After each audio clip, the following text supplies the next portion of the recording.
According to a startling new survey out this past week, nearly 40% of Republicans say that political violence might be necessary.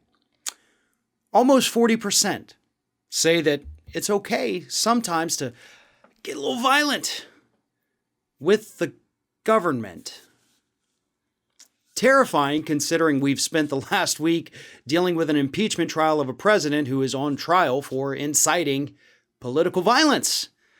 So, again, rather terrifying. What's even more terrifying, though, beyond the headline of this survey that came out, is the fact that you still have 2/3, according to this new survey, 2/3 of Republicans believe that Joe Biden somehow stole the election.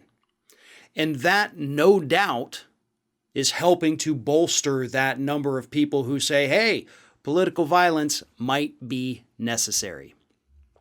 Now, here's the thing. We all understand that protests are a constitutionally given right. You know, sometimes when the government does things that are wrong, it is okay to take to the streets. It is absolutely allowed. And that is something that we should not take for granted. But there is a very clear distinction between violence against the government, which we have seen plenty of from Republicans over the last, year.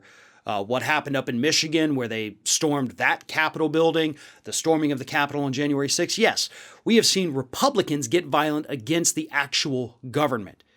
And on the flip side, on the Democratic side, we have absolutely seen the government get physical with the liberal protesters. Reports out just this week, the old man who got knocked down by a police officer, knocked his head on the concrete. Yeah, they're not going to charge him. Nevertheless, you typically do not see the left. You see lots of protests. You see looting and vandalism, sure, too. Crimes that really are not that intense. Not saying I necessarily condone it, but at the same time, that's not the same as, shoving an elderly man down and almost cracking his skull, right? I think we can draw a very clear distinction between those two events. But Republicans, they're not out there saying we should be violent because we're being oppressed. They're saying we should be violent based on fraudulent information. Okay, that's the difference. These individuals feel that they have been wronged even though they haven't been wrong. And why?